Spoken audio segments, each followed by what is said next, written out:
Fanay, nagsigawan nang mabanggit ni Paulo ang salitang chinita. Miss na nga ba si Kimi? I've seen a lot of change, been through a lot of pain.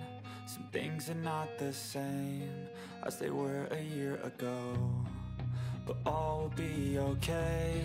I move on each and every day.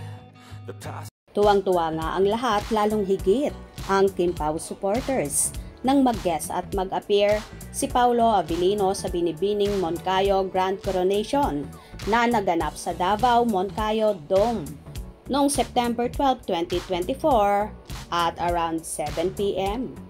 Pinagkaguluhan nga ang aktor sa naturang lugar. Isa kasi ang binata sa in-demand at paboritong leading man sa kanyang henerasyon at mas lalo ngang naging matunog ang pangalan niya nang makatambal niya ang kapamilya actress at TV host na si Kim Chiu. Naging hit kasi ang series na pinagsamahan at pinagbidahan nila. Ang una nilang teleserye ay ang Linlang at nasundan agad ito ng second serye ang What's Wrong with Secretary Kim, kung saan parehong naging hit sa iba't ibang platform na ipinalabas. Ngayon nga ay nakakasana ang Kim Pao movie kung saan ang title nito ay My Love Will Make You Disappear at malapit na nga silang mag-start ng taping. Samantala, kinantahan naman ni Paulo ang mga contestant sa naturang event na yon at dito nga ay sinabi ng aktor na napakagaganda talaga ng mga binibini dito sa Pilipinas. Parang kompleto. Meron tayong mestiza, meron tayong morena, meron tayong chinita, kung saan nagsigawan ang napakaraming tao nang mabanggit ng aktor ang pangalang chinita. Ha? Teka, ba't lahat nag-react? Anong meron? Bakit kayo lahat nag-react sa chinita? Kung saan, tawang-tawa naman si Paulo.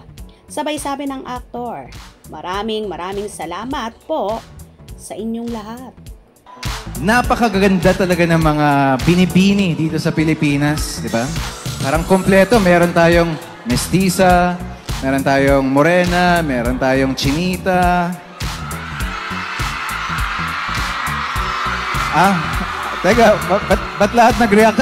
Grabe talaga ang Kim Pao fandom kahit sang sulok ng Pilipinas at kahit saang parte ng mundo ay matunog ang kanilang tambalan.